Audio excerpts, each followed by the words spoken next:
the year before in 1924 and was considered divine, even to the extent that outsiders, including tailors or ungloved physicians, never touched his body. He did, however, I should mention, have 7 children, 2 sons and 5 daughters, which means apparently the rules don't apply to the wife. Hirohito's grandfather, the Meiji Emperor, was the first modern emperor in 1868, and no other regime in history, no other leader had presided over such destruction in Japan as Hirohito did. So the car arrives to General MacArthur at 10 a.m. He enters the reception room before MacArthur. As he enters, the general says, "You are very, very welcome, sir." And it's the first time that the MacArthur aides had ever heard him address anyone as sir, a rare form of respect he was showing to the emperor. So the supreme commander reaches out to shake the hand, and the emperor bows as low as he could bow in a gesture of great humility in front of MacArthur. MacArthur praised Hirohito for his great prompt decision to end the hostilities and spare his people immeasurable suffering. The emperor said he wanted to avoid the war. He regretted its occurrence. As MacArthur later records in his memoirs, "I tried to make it as easy for him as I could, but I knew how deep and dreadful must be the agony of his humiliation."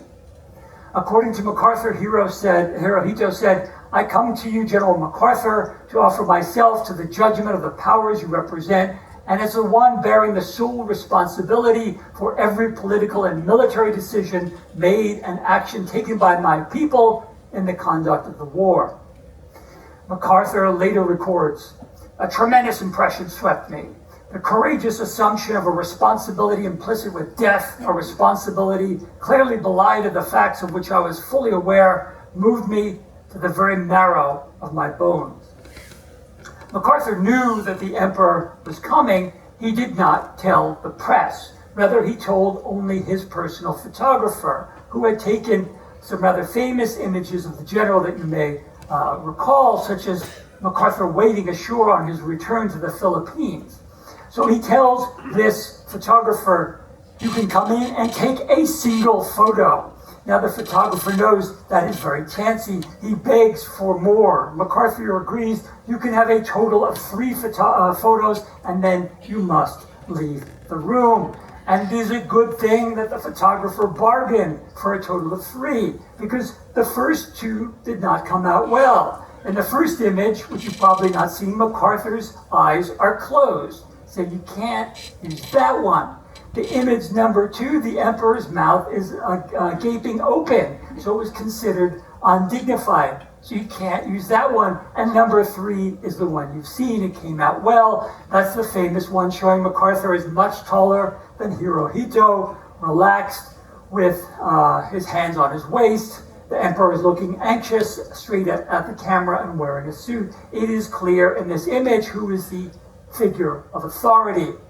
MacArthur decided to make this photo public so that everyone could see his authority, and also showing his receptivity for the emperor. The casual appearance was certainly a breach of the old protocol that you would show towards the emperor. MacArthur knew this. The emperor was in an inferior position, and the Americans were now in charge.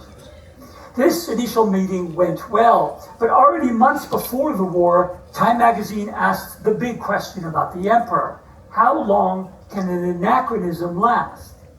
MacArthur believed that keeping a diminished emperor on the throne was vital to stability in Japan. "I believe that if the emperor was indicted and perhaps hanged as a war criminal, military government would have to be instituted throughout all of Japan, and guerrilla warfare would probably break out." In this cartoon, you see the emperor portrayed rather cynically as the puppet of U.S. control.